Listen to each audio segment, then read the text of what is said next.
السلام عليكم ورحمة الله وبركاته. تحية إلى جميع المشاهدين والمتابعين الأعزاء. إذا أول مرة تشاهدني أتمنى الاشتراك بالقناة والإعجاب بهذا المقطع. اليوم أشرح لكم على داتا شو HY 300. طبعا أول ما تشغلها وتربطها بالإنترنت فراح يطلع عندك أونلاين أبديت، يعني تحديث عن طريق الإنترنت. فأنصحك لا تحدث. ليش؟ لان انا حدثتها بصراحه وراحت هذه التطبيقات اللي نتفليكس، يوتيوب، جوجل بلاي كلها انحذفت. بعدين بحثت ودورت يعني بالجوجل على السوفت وير مالتها، ورجعت السوفت وير عن طريق الكمبيوتر وكيبل. فانصحك لا تحدث، خليه على نفس التحديث، ما راح يفرق اي شيء. بس مجرد يحذف لك التطبيقات. حسب انا اللي صار عندي حذف التطبيقات، ويعني حتى الملفات، مدير الملفات، الضبط، كل الحذف. مو مجرد يحذف لك فقط التطبيقات، يغير لك السيستم كامل، النظام كله يغيره، يخلي لك فقط ال HMDI اللي هو يطلع لك بهالشكل، يطلع لك فقط هذا. اذا حدثت يطلع لك هالشكل، يطلع لك دخل الكيبل مال ال HD. فنرجع لهذه الواجهة مالته مثل ما تشوفون. طبعا هذه وصلة قدامكم مثل ما تشوفوها، هي تعرض على الحائط او على وصلة، فانا اعرضها على وصلة مالتها. تجي وياها قطعة قماش تقريبا مترتين ونص بمتر ونص، يعني طول بعرض. طبعا الداتا شو مثل ما تشوفون عالي الوضوح، تعرض لك 720 HD، يعني مو فول HD، 720.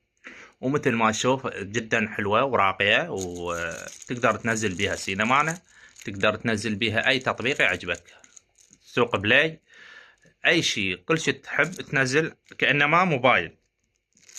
طبعا النظام مالته اللي هو اندرويد 21.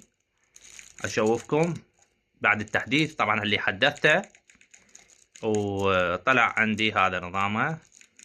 ترقي عبر الانترنت، من تدخل عليه طبعا راح يقول لك تريد ترقي، فأنا مثل ما نصحتك لا ترقي عن طريق الانترنت ولا تحدث، خلي السوفت وير مالتك شغال وفعال وما بي اي مشكلة.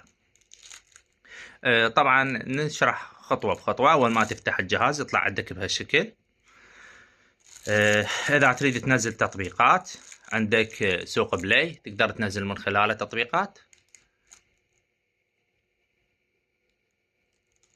مثل ما تشوف قدامك. هذا التطبيقات اللي يحب، شنو اللي تحب موجود. عندك شيء ثاني بعد اللي هو اذا التطبيق ما لقيته بسوق بلاي تقدر تروح على تطبيقاتي، تضغط عليه تطبيقاتي. عندك جوجل كروم البحث سيرش، يطلع عندك شنو اللي تحب. اذا تريد تطلع ماوس، يعني عندك يكون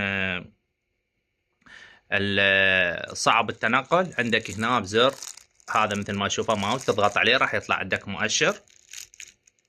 عندك هذا مؤشر سهم، تقدر تصعد وتنزل مثل ما تشوف. هذا شلون الكف مال اليد. تقدر تبحث هنا شنو اللي تحب تبحث. طبعا عندك السوفت وير مالته جدا راقي بعربي وانجليزي. اذا حبيت تغير اللغة عندك هنا تضغط، هذه الكرة الارضية تضغط عليها وتغير اللغة اللي تحبها، العربي او الانجليزي. هذا بالنسبة لجوجل بلاي، اي تطبيق تقدر تنزله تقدر تبحث، ما بي اي مشاكل، حلو سلس وسريع. ترجع للواجهة الرئيسية اللي هي هاي، واذا تضغط يعني تربط الواي فاي الانترنت، تروح على الضبط تضغط موافق، بعدها تروح على اعداد شبكتي، بعدها وضع واي فاي، راح تطلع عندك الشبكات هنا، تضغط على الشبكة اللي تريدها وتكنك.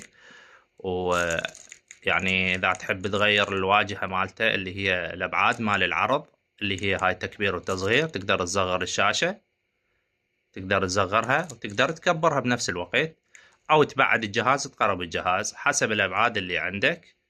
فانا اخليها مثلا فول، مو فول، اقل، على هذه قطعة القماش اللي مسويها تقريبا هالشكل. وصوت طبعا موجود بالجهاز نفسه، بصوت يطلع عندك، ما يحتاج تربط سماعات خارجية، هو بصوت الجهاز. وهاي كل مواصفاته. اي استفسار عندك اذكر لي بالتعليقات، ان شاء الله اجاوبك. تحياتي للجميع.